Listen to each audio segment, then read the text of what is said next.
Now I've been working on with the cab. I've rounded off the rear corner, filed it across and then sanded it round, and then I've added some plastic strip,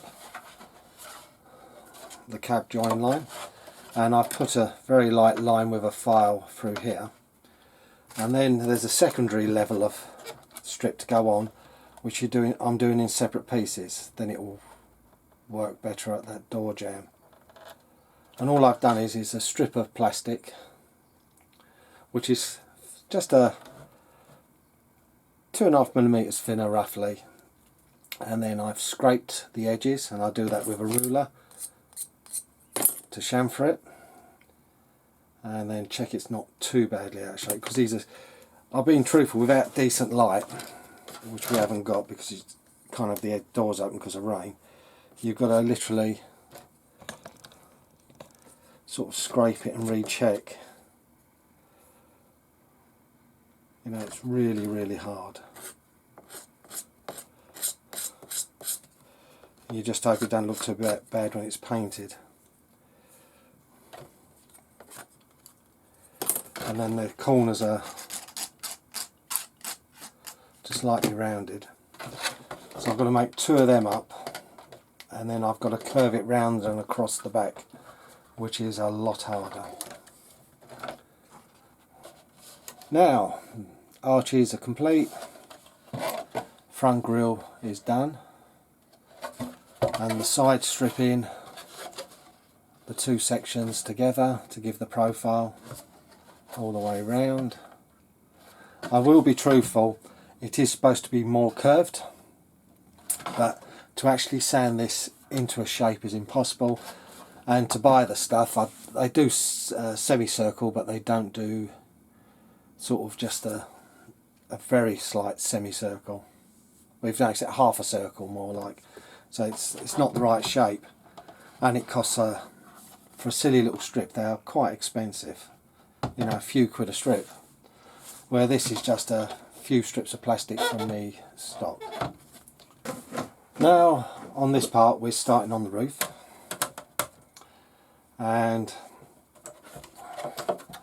like I said, I've got this first panel, just bent it a little bit because it weren't quite flat, and what I'm making now is the next section that goes above, and this will be held on with magnets. So the magnets are designed to set well with inside, but on the strip of roof plastic underneath. So I've marked out one side and I've already cut the other loosely out, and so these magnets can fit, and these will get glued into place.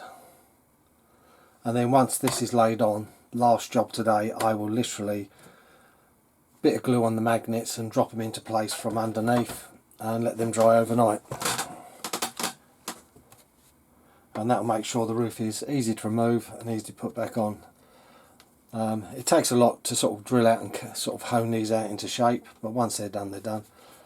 And then it will be welded on, and then these will be glued into place, and then I will start adding more plastic to raise the roof up to possibly about 6mm thick. So it'll be sort of trimming around the edge with a cross section of scrap, and then another sheet completely over the top to make the final roof.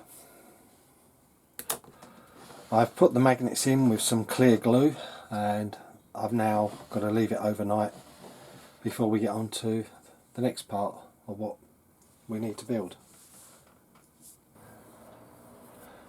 Now I'm stuck in a bit of a dilemma with the roof, because it should be more domed, but it's so many different directions. I don't know whether I could actually block sand it into shape correctly without it being all over the place. So but for now I'm just going to leave the roof flat, and then if I'm not happy with it in the future, I'll make a new roof, because it's not a huge part to make, and we can always make another one. Now I had to go at designing on the 3D printer. Hopefully I've got the cutter to suit, but this is for a turret ring. It had, or some of them had, and I thought I'd put one on. My first attempt at printing, but for some reason I've got a little gap of one strip of filament all the way through. I don't know why.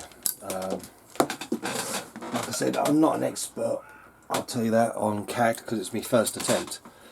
And all the instruction videos, everyone I looked at, they had things on display to like basic shapes and all that, which I could not find.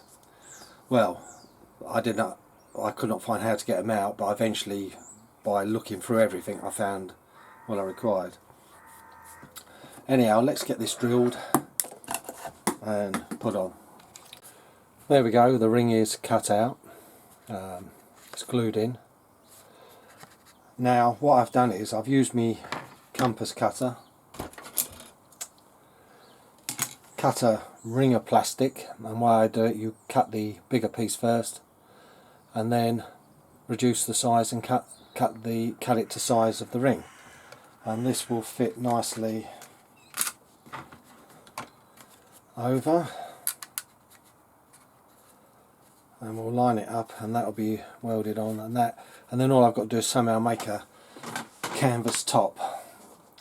I'll probably make another ring or print another ring and use that as a former to shape the cloth, but that's not for a while.